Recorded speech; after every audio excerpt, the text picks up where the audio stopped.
और हमारे पास दुनिया की मात्र 2% जमीन है, मात्र 4% पानी है, और 150 करोड़ यहां रह रहे हैं। 150 करोड़।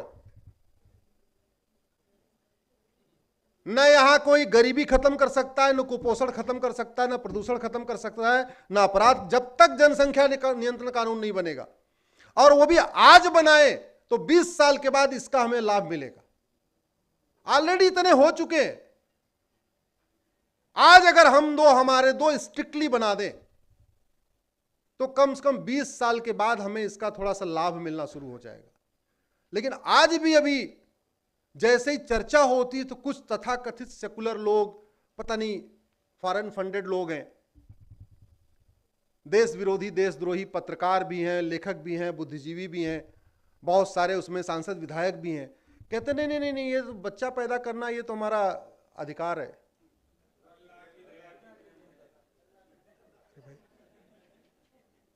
मतलब जनसंख्या पैदा करना तुम्हारा अधिकार है और गरीबी दूर करना मोदी का अधिकार है। भीड़ तुम बढ़ाओ और ट्रेन मोदी चलाए। तो इसके लिए आप सब लोग जो कर सकते हैं, जो फेसबुक पे अच्छा लिख सकते हैं लिखें, जो सोशल मीडिया में अच्छा लिख सकते हैं लिखें, सबके अलग अलग काम हो सकते हैं। लेकिन मैं फिर से कह रहा हूं, चूंकि भारत में लोकतंत्र नहीं है, भारत में भीड़ तंत्र है, इस मुद्दे के लिए भी एक बार सड़क पे आना पड़ेगा। तैयार हैं आप लोग? भारत की 50% समस्याओं का रूट का जनसंख्या विस्फोट है। एनालिसिस करके देख लीजिए। जल जंगल जमीन की समस्या, रोटी कपड़ा मकान की समस्या, गरीबी की समस्या, भूखमरी की समस्या, कुपोषण की समस्या, एयर पोल्यूशन की समस्या, वाटर पोल्यूशन की समस्या, नॉइज पोल्यूशन की समस्या, जंगल खत्म होते जा रहे हैं, वहां घर बनते जा रहे हैं, नदियां छोटी होती जा रही हैं, पानी गंदा होता जा रहा है। सबका अगर रूट काज देखेंगे तो जनसंख्या विस्फोट है। और इसका समाधान हमें निकालना पड़ेगा। क्यों? क्योंकि बाहर के लोग जो भारत को बाजार मानते हैं, India is a big market, ऐसा सुना है, अखबारों में लिखा रहता है। तो जो आदमी भारत को बाजार समझता है वो तो चाहेगा बाजार में खूब चहल पहल होती रहे, खूब जनसंख्या यहां बढ़ती रहे। भाई जितना ज्यादा होगी उसका सामान उतना ज्यादा बिकेगा। तो जो लोग भारत को बाजार मानते हैं वो तो नहीं चाहेंगे जनसंख्या नियंत्रण कानून बने। जिनका इरादा कुछ और भी है, कुछ बातें मैं नहीं कहूंगा, शब्दों को नहीं, लेकिन आप भावनाओं को समझिए। जिनका कोई और इरादा है वो भी नहीं चाहेंगे कि जनसंख्या नियंत्रण कानून बने। अब जो चाहते हैं जनसंख्या नियंत्रण कानून बने उसमें भी आधे जातियों के आधार पर बटे हुए, पार्टियों के आधार पर बटे हुए। वो कहते हैं हम राष्ट्रभक्त हैं, लेकिन जैसे पार्टी की बात आएगी शांत हो जाते। ऐसा नहीं कि सारे राष्ट्रभक्त एक ही पार्टी में है। अरे थोड़े बहुत परसेंटेज कम ज्यादा है, हर पार्टी में अच्छे लोग हैं, लेकिन वो इतने दल गुलाम है, इतना वो पार्टियों के गुलाम है कि सही बात को कहने में भी संकोच करते हैं। मैंने कम से कम 200 कॉन्स्टिट्यूशन की कॉपी सांसदों को बांटा, 2015 के आसपास की बात है। पैसे से खरीदता था, उनसे टाइम लेता था, उनको जाता था, मिलता था। मैंने कहा पता नहीं पढ़ने में इनको दिक्कत हो, ढूंढने में दिक्कत हो, तो जिस पन्ने पे पॉपुलेशन कंट्रोल लिखा हुआ है, हमारे अधिवक्ता मित्र जानते हैं, संविधान में शेड्यूल 7 है, लिस्ट 3 है, वहां एंट्री नंबर 20A है, population control and family plan. वहां मैं फ्लैग भी लगा देता था कि उनको ढूंढना ना पड़े। फ्लैग लगा के दे के आता था कि साहब एक काम करो, थोड़ा संसद में बोलो। कुछ विधायकों से कहा यार विधानसभा में बोलो। जब थक गया तो हमने कहा इससे बढ़िया सुप्रीम कोर्ट ही अच्छा है, चलो लाओ यही कोशिश करते हैं। लकीली वहां पिटीशन हमारी एडमिट हो गई, सरकार को नोटिस हो गया, तो थोड़ी जो गाड़ी का पहिया एकदम ठंडा था थोड़ा सा चल पड़ा। उसके बाद फिर मीडिया में डिबेट भी शुरू हो गई। एक बात अच्छी तरीके से समझ लीजिए, यह जनसंख्या विस्फोट बम विस्फोट से भी ज्यादा खतरनाक है। बम विस्फोट को तो पुलिस वाले रोक लेंगे, बॉर्डर पे बम विस्फोट होगा उसको सेना वाले रोक लेंगे, लेकिन जो भारत के अंदर जनसंख्या विस्फोट हो रहा है, पॉकेट में एक इधर पॉकेट, एक इधर पॉकेट, एक इधर पॉकेट, एक इधर पॉकेट, ये हमारे संस्कृति के लिए, सनातन संस्कृति के लिए, भारत के लिए, हमारे समाज के लिए, हमारे रीति रिवाज के लिए, हमारी परंपरा के लिए अच्छा नहीं है। 86,000 बच्चे इस समय रोज पैदा हो रहे हैं, 86,000। इसका मतलब लगभग हर सेकंड में एक बच्चा। इसका मतलब जब तक ये अपना कार्यक्रम चलेगा, इतनी देर में लगभग 500 बच्चे पैदा हो जाएंगे। आंकड़े बता रहा हूं, रियल आंकड़े। हर सेकंड एक बच्चा। कहां से आएगा इतना सामान? खेत है नहीं, पानी है नहीं। अल्टीमेटली अपराध बढ़ेगा। अपराध बढ़ेगा तो आपको पुलिस बढ़ाना पड़ेगा, तो पुलिस की सैलरी कौन देगा? तो काहे लिए पुलिस किस बढ़वा रहे हो? इससे साथ जनसंख्या रुकवा लो भाई।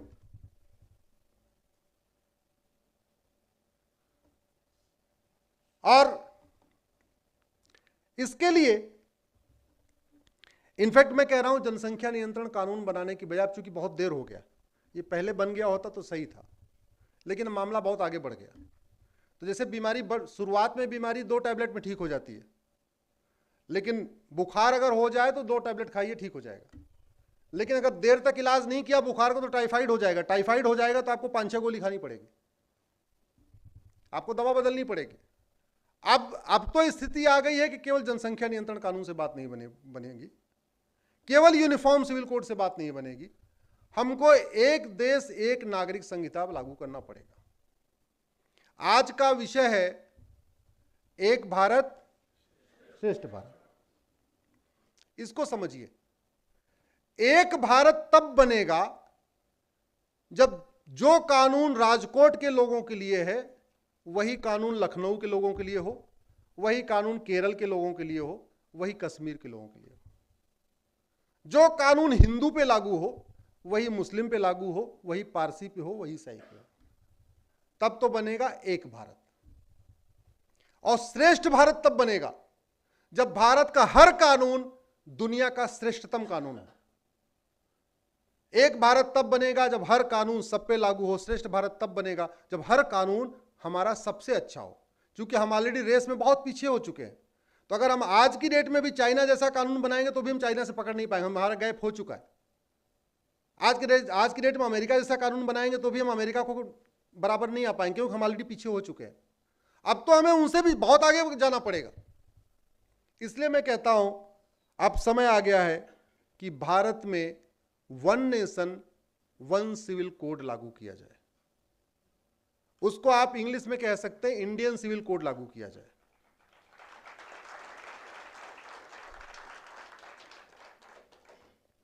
और ये इंडियन सिविल कोड या भारतीय सिविल कोड या भारतीय नागरिक संहिता, जिसको कुछ लोग यूनिफॉर्म सिविल कोड कहते हैं, कुछ लोग कॉमन सिविल कोड कहते हैं,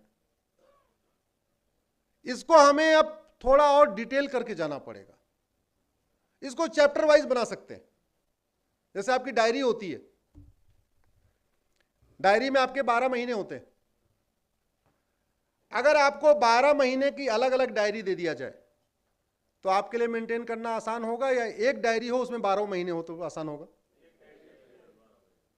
एक डायरी हो उसमें 12 महीने हो, फर्स्ट, सेकंड, थर्ड, फोर्थ, ऐसे ही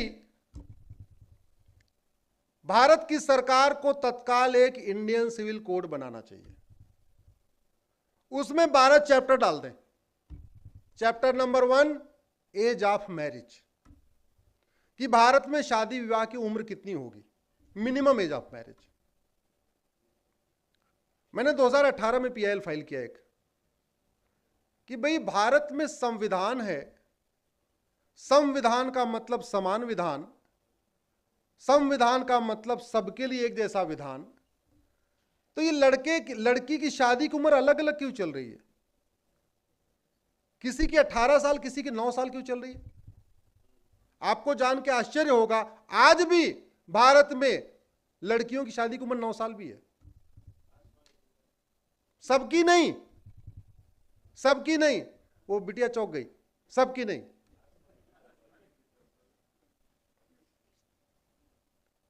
मुस्लिम बेटियों की शादी की उम्र 9 साल है।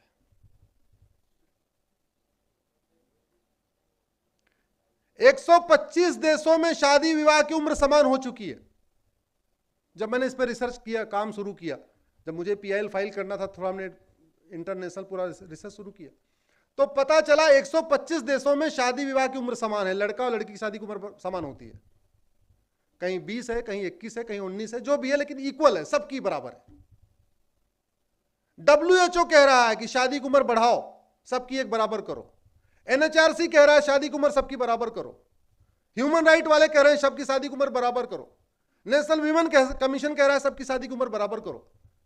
लेकिन न संसद में चर्चा हो रही, न विधानसभा में चर्चा हो रही, न मीडिया में चर्चा हो रही। फिर मैंने एक PIL फाइल किया, कोर्ट ने सरकार को नोटिस जारी किया। सरकार ने, केंद्र सरकार ने जया जेटली कमेटी बनाया। जया जेटली कमेटी ने पूरा एग्जामिन करके बोला कि हाँ, इनकी मांग तो ठीक है, ये ठीक बात कह रहे हैं कि हाँ, शादी की उम्र बराबर होनी चाहिए। उस कमेटी ने अपनी रिपोर्ट सौंपा। उसके बाद सरकार ने बिल पेश किया। इसके लिए एक बार सरकार को भी धन्यवाद हम लोग दे देते हैं कि वर्तमान सरकार ने, दुर्भाग्यवश उस बिल का भी विरोध शुरू हुआ और वो बिल अंत में स्टैंडिंग कमेटी को चला गया, अभी तक पास नहीं हुआ।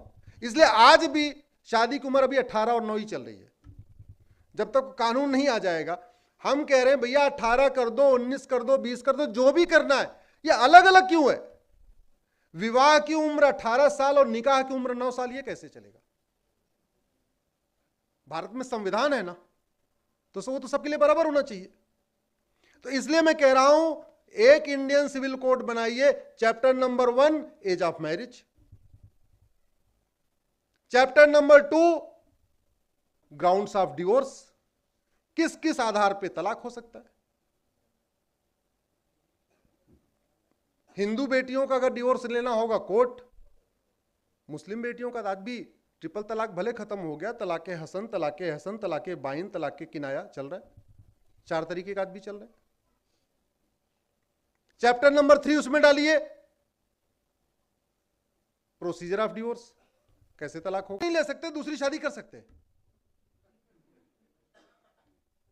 अब आप सोचो, बाय द वे, अगर बच्चा, ऐसा होता भी है कि हस्बैंड में कोई कमी है इसलिए बच्चा नहीं हो रहा है, तो दूसरी शादी हो, दूसरा निकाह हो जाएगा, तब भी बच्चा नहीं होगा। तो उसी में एक चैप्टर हो ग्राउंड्स ऑफ डिवोर्स, एक चैप्टर हो प्रोसीजर ऑफ डिवोर्स, एक चैप्टर होना चाहिए उसी में पॉपुलेशन कंट्रोल। हम दो, हमारे दो, सबके दो। और यह परंपरा आज की नहीं है, आदिकाल की है। बहुत कम लोग इस पे चर्चा करते हैं। मानव इतिहास में हम दो, यानी एक पति एक पत्नी को सबसे पहले भगवान श्री राम ने लागू किया था। सबसे पहले भगवान श्री राम ने लागू किया।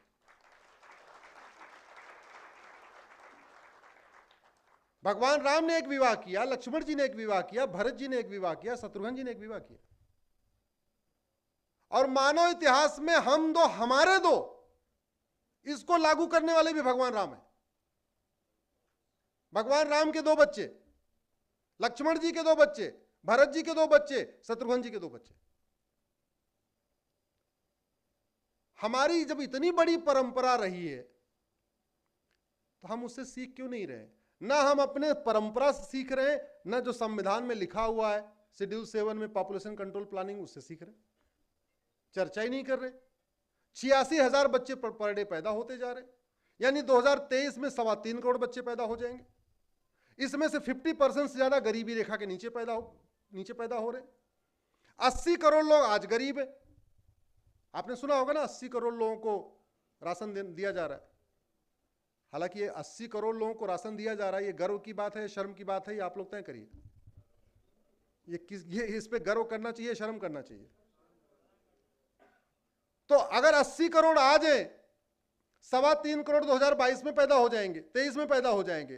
3.25 करोड़ में से 1.5 करोड़ के आसपास गरीबी रेखा के नीचे पैदा हो गए, तो अगले साल तो 82 करोड़ हो गए, अगले साल 84 करोड़ हो गए। तो हमारी तो गरीबी कभी खत्म ही नहीं होगी। आप पैसा देते रहिए, आपके पैसे से फ्री की दवाई, फ्री की बिजली, फ्री का पानी। चूंकि आप लोग वोट में कम है, टैक्स देने वाले 10 करोड़ हैं, बाकी लेने वाले उधर ज्यादा हैं। वोट जीवियों को वोट चाहिए, नोट जीवियों को नोट चाहिए। उनको आपकी चिंता ही नहीं है, और चिंता इसलिए नहीं कि आप लोग चिल्लाते भी नहीं हो, शोर भी नहीं मचाते हो, हर काम के लिए छुट्टी करते हो, कभी देश के लिए छुट्टी नहीं करते। छुट्टी आप ही को करना पड़ेगा, टैक्स भी आपको देना पड़ेगा, छुट्टी भी आपको करना पड़ेगा। नहीं तो ऐसे टैक्स देते देते देते देते आपके कंधे टूट जाएंगे, टैक्स का बोझ कम नहीं होगा।